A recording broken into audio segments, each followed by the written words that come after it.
Infliger une punition collective à des populations civiles est insupportable.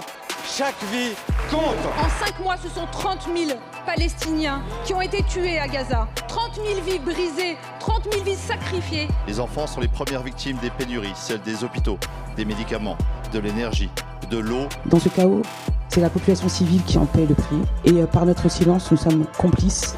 Parce que l'histoire, vous l'avez dit, se souviendra de celles et ceux qui étaient du côté des victimes. Notre soutien inconditionnel, il doit d'abord aller aux innocents qui sont massacrés. Jamais au gouvernement qui les massacre. Plan de conquête, déplacement massif de population, destruction complète de Gaza.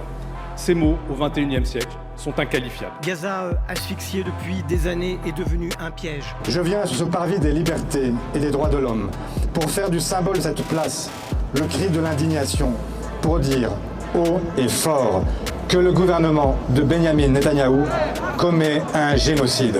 Netanyahou peut être arrêté, il peut l'être, si les États-Unis, l'Europe et les États arabes prennent leurs responsabilités. Or, l'Union européenne, depuis 1 an et demi, s'est tue et n'a rien fait. Les images des enfants de Gaza devraient nous hanter, mais il y a trop de gens ici qui ont l'humanisme à géométrie variable. Alors aujourd'hui, ça n'est pas de vagues appels à respecter le droit international dont nous avons besoin, mais d'action. Il faut agir, suspendre, et pas juste réviser l'accord d'association entre l'Union européenne et Israël, sanctionner les responsables du gouvernement israélien, décréter un embargo sur les armes, faire en sorte que les pays de l'Union européenne reconnaissent enfin l'État de Palestine. L'Europe doit peser de toutes ses forces pour un cessez-le-feu, décréter un embargo sur les ventes d'armes, sanctionner les colons, suspendre l'accord d'association entre l'Union européenne et Israël.